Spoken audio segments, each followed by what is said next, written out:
Welcome to the Big Fat Real Estate Checks podcast with Marco Kozlowski, where we help investors like you get the knowledge and skills you need to replace your JOB with passive cash flow for life. Welcome back, boys and girls, ladies and germs, to phase 2 of the optimization sequence of our podcast. I'm joined, of course, today with Frank Galuccio and Gabriel Araiz from Toronto and Montreal, respectively. And I am looking forward to discussing the optimization of assets. So we can refinance and pull out hundreds of thousands, if not millions, if you do this correctly based on the asset. If you missed the last episode, stop listening right now. Do not listen. Do not pass go. Do not collect $200. Listen to what we just discussed. Just hit the stop button, go to the last possible episode, and then listen to this one, because this one is part 2 of what we just missed, and we don't want you to get confused. So I'm going to have Frank start on this one, since Gabriel started on the last one. We're discussing optimization techniques, what we can do to increase the value of the assets that we do buy, force appreciation, so we can beat the markets and take a property that's maybe worth $1 million and turn it into a property that's worth $2.5 million, just by doing very, very simple things. Of course, buying the right asset at the right price is the beginning of that journey. But during that journey, if you buy the right asset, the right price, with the right sort of things that need to be improved, you can do some magical things. Frank? Yes, Marco, thank you. This is Frank. I appreciate being on the podcast with you, fine gentlemen. Just to touch upon the previous podcast we had on optimization. Again, when I look at a property, I look at how can I improve it? How can I make it better in order to maximize its potential? And each property does have that. Like I said, we're not going to buy something at the top of a game where it's in prestige condition and it's at maximum market rents. That's not for us. We're trying to maximize the rents during a process that we do take. And there's so many ways of doing it. I'll mention a couple here, and then I'll allow obviously Gabe and yourself to chime in. But first thing I look at is my competitors. So I look at my competitors and I say, okay, well, if I buy this property, what are they doing? What are they offering that I can do better, or I can offer that they're not offering? And a lot of things is, the basic that most of you guys know is cosmetic stuff. It's just, a splash of paint goes a long way. Splash of paint, even changing over the floors. Those are cosmetic things. Maybe putting new fixtures, new door handles. They're not falling off or whatever. So things like that. That's all cosmetic, which is fairly cheap, and it's fairly cheap, but it goes a long way. Where you can, once you do that, where it's safe and it's clean, and people go in, it's like, oh, okay, this is actually kind of nice. Nice fixtures, nice doors, nice vanity, nice toilet. Like changing over a toilet. The toilet doesn't cost a lot, but once you get the perspective to come in there, or the prospective tenant, you can demand more rent. So if someone's charging $700 a month and their rooms are like iffy, like you wouldn't even sleep there, and you do yours a step better or 2 steps better, then what's going to happen? People are going to come in and be like, shit, this is not bad. Yeah, I'll pay the extra $200 or $150 a month just on that. So the money that you put into something, you're going to get it back in return. That's your investment. And like we said in the previous episode, you don't have to use your own money. If you buy it right, you already accommodated for this, or you already accounted for this. Or as you mentioned before, as the property makes money, take that money and reinvest it into the property and do 1 unit at a time or 2 units at a time, and just do that, and you can demand more rent. And then, over a certain time period, 6 months, 8 months, depending on how many units you have, obviously, you're going to have all that property optimized where people are going to want to come to you and they're willing to spend $850. Well, just so you understand the math of it, if you can get an extra $150 a month and it costs you, let's say $1,500 to change the flooring, even put, instead of having Formica countertops, having leftover, you can get really inexpensive granite and have it installed, and even go to a warehouse and get stainless steel appliances if the market allows you to do this. Because if you're in a terrible market, like in a D area, which we don't buy, but you can really do a lot with a couple grand. So with a couple grand, you can really change the outlook of the inside of a unit if it's done correctly. And if you get an extra $150 a month, that's $1,800 a year on $2,000 investment. Now, that's huge. That's a 90% return year in, year out. 90% return for a $2,000 investment. Who wouldn't do that? It's just ridiculous. You'd be silly, to not do that. So, but make sure that the economics allow you to do that, because some real estate agents will say, hey, if you do $2,000 worth of work, you can increase rents. But the rent increase is only $10. That's the most the market will bear. And it doesn't make sense to invest $2,000 to make $120 a month. That's a 6% return. That's terrible. Well, actually, is it less than 6? No, it's about 6, I think. Yeah, it's 6. So, for me, 6% doesn't make sense for $2,000. So you have to look at the economics of it. I'd rather make a 90% return than a 6% return for sure. But anyway, sorry, Frank, I just wanted to chime that in, that you have to also look at the economics of the fix-up as well. Right. And before you continue, Frank, because you're mentioning how to finance this, there's lenders too out there that'll finance all of this work if you play your cards right. Absolutely. They'll finance 100% of your renos. Again, this is ahead of time before you buy it, just in the buying process.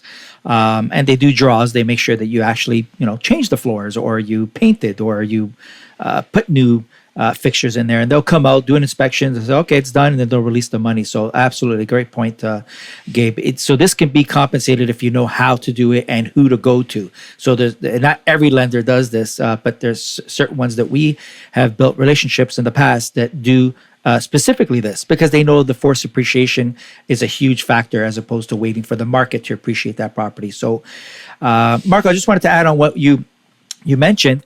So, for instance, the park that we have together in Florida, it's a mobile home park, and we purchased it. It's a 56-spot mobile home park, and the park did have park-owned mobile homes. Now, the previous owner didn't maximize, again, for whatever reason. They didn't want to maximize it, no money, not knowing. So ignorance is expensive, as Marco would say.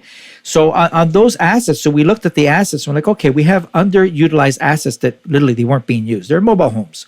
So we factored in, okay, how much is it going to cost us to, put new floors, skirt it, and not really skirt like a evening dress, but on mobile homes, you have like a skirt where you cover the bottom, because they are technically, they have anchors and a trailer behind it, so you don't want to show that. It is ugly, and so you want to skirt it to make it look pretty, paint it, put new stairs, put new fixtures, door handles, and so forth. So we factored in it was going to be roughly around $3,000. That's basically on average what we were spending, anywhere from $2,500 to $3,500. So just to say $3,000 to maximize on the assets we already have. So that $3,000 will yield us basically $500 a month. So that's $6,000 a year. So if you put the math together, so if you're spending $3,000 and you're making $6,000, so $500, because again, it's $500. We can't charge more than $500 for that unit. It's a mobile home, but you're basically doubling your money on that asset. So that's what we've been doing to optimize the property. Say, instead of buying, new trailers like the other owners, you can put new trailers in here and get rid of the old ones. I was like, well, hold on a sec. What is it going to cost? It's affordable living. It's a mobile home park, guys. It's not the Taj Mahal. It's not going to be your upscale, Fifth Avenue apartment here. But you want to make it clean and safe and affordable at the same time. So that $3,000, changing over the floors, putting stock cabinets in there and fixtures or whatever, we spent $3,000 and then we can demand $500, which is actually $50 to $75 higher than our competitors. Because if you go to our competitors' mobile home, it's a piece of shit. There's holes in the floors. So are they going to spend $50 more to get something that's all done up and nicely with a skirt, may I add, and spend the $500? And so we can make the $600, or they're going to spend the $450 or $435 to go to the neighboring park, which there is one down the street, to get into a more subpar mobile home. And the question is, no, they're going to come to yours, hands down. Frank seems to be very into the competition. This is so if you ever see an unmarked white van in front of your property, this is not Frank looking into your tenants. He's just spying out what you're doing to make his properties better. Do not be alarmed. But that's that you could take that with any business, Gabe. I have other Right. businesses. You look at what your competition is doing and how do you up them? How do you have the upper card? Why are they going to look at Gabe? Why are they going to look at Marco? All right. Why are they going to look at Frank? And I give them a reason. And that's my strategy going in, and it should be yours too. It does work if you know how to do it. So again, that's just the cosmetic side. There's if I don't know, Gabe, if you want to touch on another one. Yeah, that you absolutely. And I mentioned just before, and I was and it was all jokes, but at the end of the day, you're right. If you got to know what you're competing against in order to be better than them. So great points. Yeah, there's a couple of things I want to touch on, and the first one is super simple. It's from an evaluator's perspective. So think about if someone's coming into your property, they're coming to see your house for the first time, and this could be a friend of yours, it could be anybody, your own house where people are walking in. If your grass is super long or you're not taking care of the way your property looks from the outside, think about what the people are going to be thinking of before they even walk into your home. So, things like just mowing your lawn or having proper landscaping, just making sure the outside of your home is well taken care of, or your property is well taken care of, goes a long way from an evaluator's perspective. So when you're refinancing, when you want the bank to give you more money for your property, the one thing they will do is send an evaluator to your property to check things out. And if when they walk in, before they even meet you or meet your property manager to kind of go through the units inside to see what work you've done, if they're already turned off by just seeing what they're looking at from the outside, your evaluation's taking a beating right from the get-go. They haven't even started, and your evaluation is not going to be optimal for you. So very important to take care of those little things. They may seem silly, but they're super important in the grand scheme of things. So that's the first point I wanted to make. That's curb appeal. That's right. 100%. Yeah. And a lot of people discount it and ask us how we know. I mean, at the end of the day, I've seen this happen to us, and that's how I fix things. So that's the first one. The second thing is, you got to look at things that tenants or even just human beings in general hate doing. I mean, on my end, there's one thing I can't stand is paying for internet, paying for cable, things that cost a lot of money, and it's just a haggle to be on the phone with them all the time, and customer service is a pain in the rear end. So when you're looking at it from that perspective, why not make it easier on your tenants and try and get a wholesale deal on internet for your whole building, and then just factor it into your price, and you can actually make a return on that investment. So if the internet typically costs, I don't know, what is it, $35-$40 in the US, more or less, a month. If you're able to get it for $20 because you're buying all this internet for all the units, and then you can just add in another $25, $30 to your rent amount, you just made 50% return on your investment on a service that's provided by someone else. But you also added a lot more than that, because your rents are increased, because internet would be included in your rent, or cable in this case would be included in your rent, which will increase your total gross income and your net, which is the number that's going to be used by the banks to refinance. So silly things like this, where you just add a service and provide it for free, if you will, to your tenants, or it's included in the rent. They might want to pay a little bit more for their rent because internet's included, and then they don't have to worry about busting their limits because they're gaming all day or they're streaming all day. They don't have to worry about anything really, and it's provided to them. You're taking care of it. You're actually making a return on the service itself, and you're making a return in the overall picture, because once you refinance, your income base on which the refinance will be based on is going to be higher. So you can do that with cable, you can do that with internet, you can do that with any service that you feel will add value to your tenant. Actually, Gabe, on that note, that's I did it similar. Now, it wasn't for a multifamily, but I did it for a hotel that I own. And the bulk internet and bulk cable. So offer cable TV for your tenants too. So bulk, I know for over a 20 room with the phone, I get it for peanuts. It's 20. It's I pay $420 a month for 20 rooms. I don't know what that comes out to monthly, but that's 21. A huge selling feature for most, because it's a value add. It's like, okay, cable and internet I get for free with my rent. And I'm like, cool, and I get a nice room, right? So that's a huge factor with utilities. Well, your hotel is also an extended stay, just to be clear, because if I stay in a hotel, generally I would have internet and TV. So I just want to make sure that the listener understands the Yeah, scope of his hotel is an extended stay, which generally doesn't have these frills. So I just want. But it's also applying that strategy that you use in motels, hotels, and where you're actually including all these services into the internet and bringing it to a different asset class. And that's sort of what's cool about this is you can take a lot of strategies that are done in one asset class and bringing them to another asset class. Something that's not done, at least I don't see it a lot in this case. Yeah. It's silly. It's internet and cable. Everybody uses it. It used to be home phones too. Now everyone has got cell phones, but that's something that's pretty cool too. Yeah. Oh, no, I know it was a hotel, and my point was when you order bulk internet and cable, you do get an attractive price, so you can capitalize, and like Gabe said, you can double up on your money. I call those profit centers. That's just one aspect. Another profit center that I would do is that we have at some of our properties is coin laundry.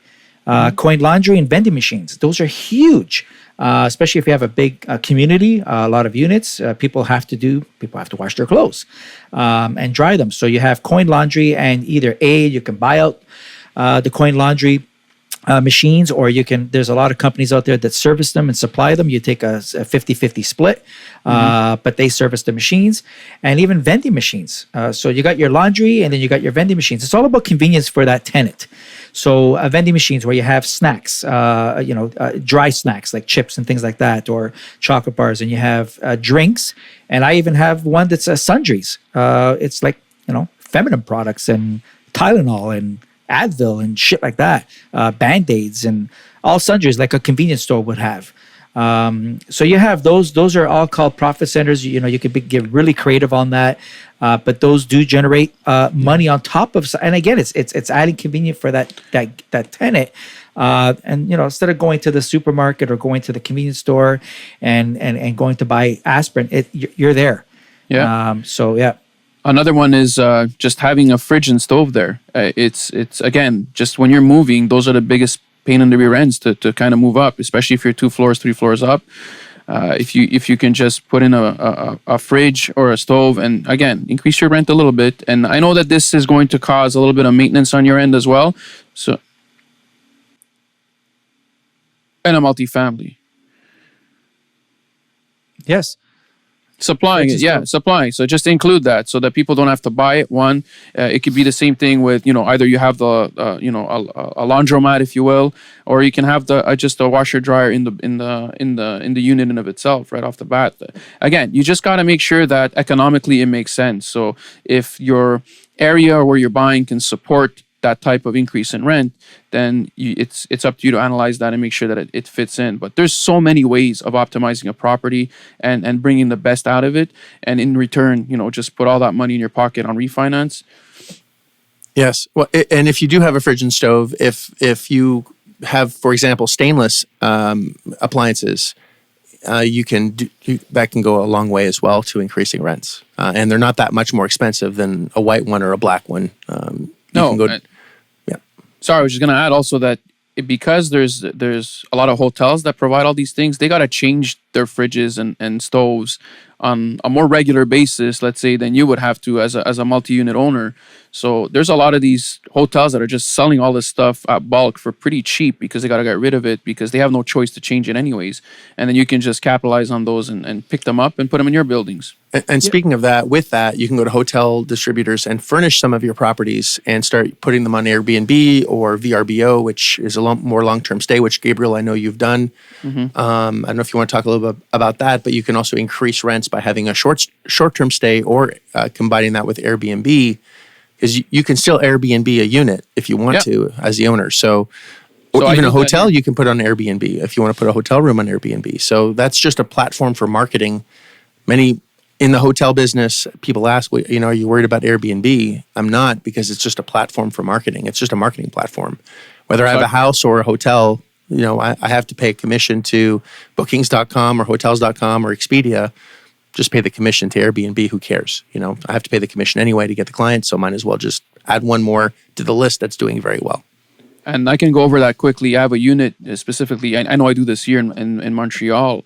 is I had a unit that I just couldn't figure out. I bought it wrong, so I'm going to be upfront about that. And I bought it wrong, and so it was very difficult to make ends meet on that unit. And I learned a lot from this property, but what I ended up doing is, so this place was collecting, maybe if I was lucky, $850, $900 in rent on a monthly basis on a 12-month lease from a regular tenant. And once my last tenant had left, I'd say about 2 years ago, I decided, I had a discussion with someone who kind of enlightened me on this Airbnb thing or short-term rentals.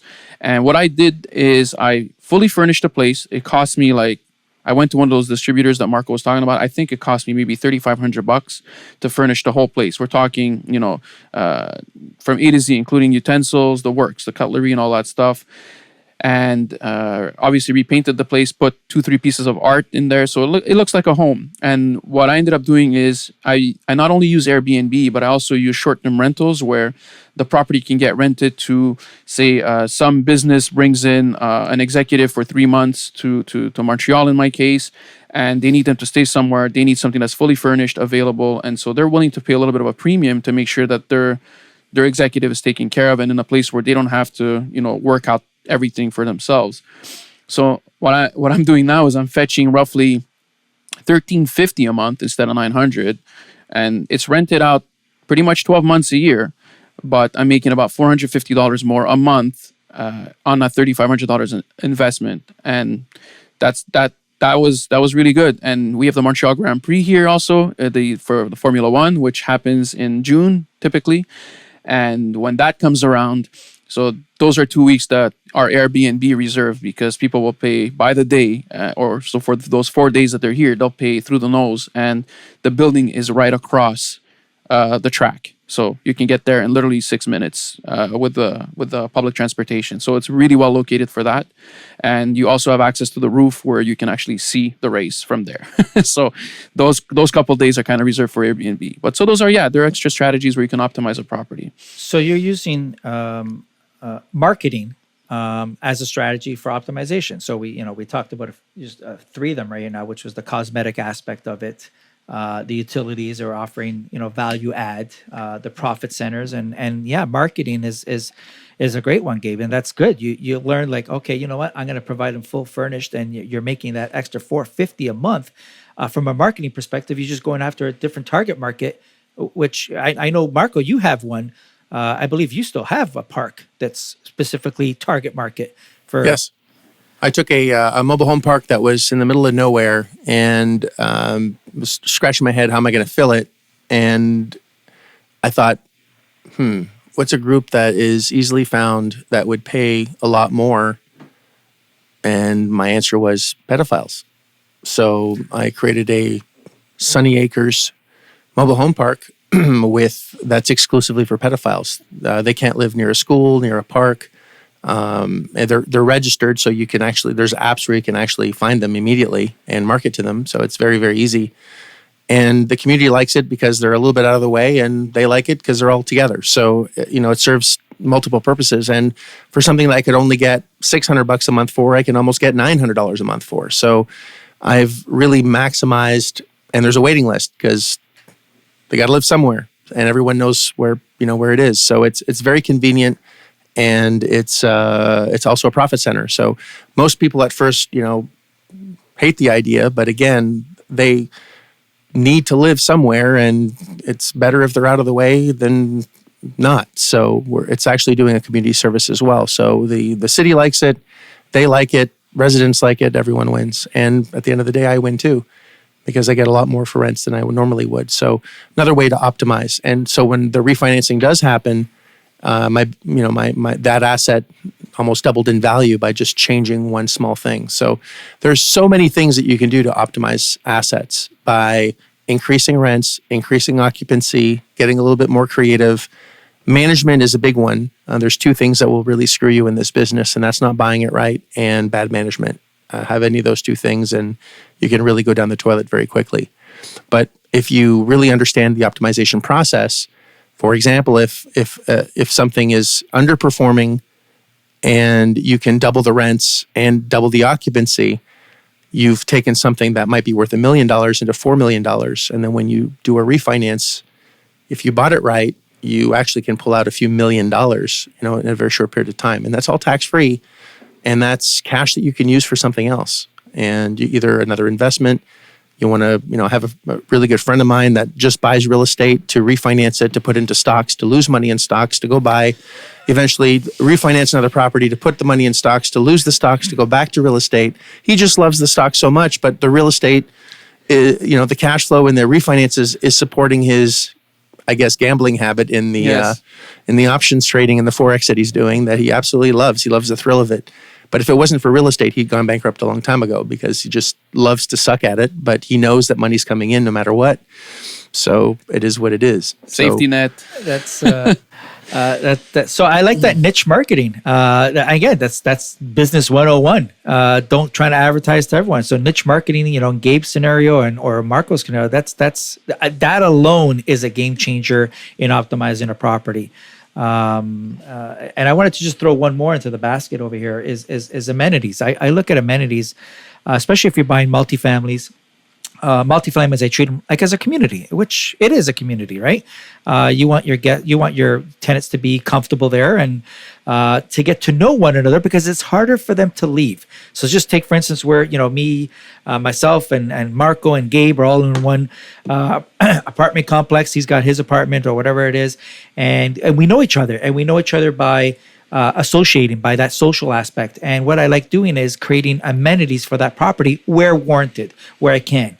So some amenities could be like a gathering area, or I can put like a gazebo with picnic tables or chairs, or like a bar area, and maybe not a bar because I can't serve liquor, but just barbecue. somewhere where they can gather. Have a barbecue area or a barbecue pit area or a fire pit, or even, if it's an older community, you can have like shuffleboards, man. I love shuffleboard, man. I got to tell you, I'm not, You're already older community. I am the older community. I think I'm part of that demographics, which is horrible. Yes, I am creeping up there. That's for sure. Thanks, Gabe, for that.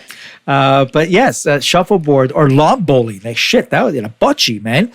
These are, or just have like foosball or pool table area where people can gather and socialize. And when you create that environment of that community, tenants don't want to leave. It's like when you leave, they're like, oh my goodness, Gabe's leaving. No, don't leave. You don't want to leave. So you're going to pay your rent and you're going to pay a little bit of a premium for that. So amenities is another thing that you should be looking at, which is another way to again, optimize force appreciation. So you're creating a long-term tenant that never wants to leave. You're creating a community where they really want to be there. And as rent increases happen, because do tenants expect rents to go up? Absolutely. Well, we don't want to disappoint them. So they have to go up a little bit. And the more you improve the property, the more they're going to want to stay. Now, there's a balance, of course, of doing this. You can't just go ahead and do it. There has to be value. It's really about offering the tenant as much value as possible. That's kind of the underlying theme, I think, of doing this. And the more value that we give a tenant, the more they want to stay, the more the property is going to increase in value, meaning that we can refinance at maximum value and get as much value as possible in cash. And when you pull it out, because if you buy it right, you're going to pull out tens of thousands, hundreds of thousands, if not millions of dollars. The bigger the value of the property, the more you pull out. And again, it's all tax-free. And there's no business in the world, I don't know what it is, that you can get into with almost no experience, as long as you have the right mentorship and guidance, which is peanuts compared to the result, where you can make millions of dollars over multiple times over. Like Frank, you worked, 20 years before. Did you work 20 years for the government before you met me? At least I was almost a quarter of a century. I was 24 and a half years. And before you met me, or well, I met you when I was 20 years in. You're right, 20 years in, and then I left. Yes. Right. So 20 years in, and then 4 more years you met me, right? So 20 years. In that 20 years, did you amass the same amount of wealth in the 4 that you met me, 4.5, 5 now, than you did working for 20 years? You know what's funny? Actually, it's not funny. It's actually pathetic. So when I left the government, I went to get a payout. So I phoned my compensation, HR, say, what's my payout on my pension? And they gave me that number, and I was like, all right, that seems pretty good or whatever. But then when I look back, since I met you, Marco, and that was that pivot point where I wanted to change, turn a new leaf, turn a new chapter of my life. And when I met you, so in the 5 years? So 5 years versus 20. So in the 5 years, I actually doubled what the pension payout was going to be. And I was like, holy shit. So my only regret was I didn't meet you earlier, Marco. Like, where the fuck were you? But I didn't meet you earlier because that was my only regret. But again, I'm blessed because I did meet you, because it literally. So think about it: 20 years, and you get X amount, and 5 years, I doubled it. So if I cash in my chips, which I'm not, I'm just getting warmed up here. If I cash in my chips today with all the real estate properties I have or whatever, I'm doubling what I made in my pension with the government that I stayed 20 years. That's slaving 8 hours a day. Slaving 8 hours a day. Well, I don't know about it's in your case, 8 was hours 6. a day. But, He worked for the government, saving 1 hour a day. but That's that's right, not fair the enough. point. I still had to get there. I still had to wake up. I still had to be there. I had to do some work. I get it, but it is. It's that rat mentality, that rat race mentality, and oh my goodness, that was an eye opener for me on how you can full time by learning from someone like Marco. That Marco, you did this shit. You fell in the traps. You had the bullseyes, pinned on your back or whatever. And I just did what you did. I just copied what you did. And I know copying, is a voodoo in school and whatever. But fuck it. If someone else already did it, copy as much as you can, and then add your own flavor. And that's what I think I'm in now. That stage is adding my own flavor to it, so I can find my own niche, so I'm happy and bring to the group.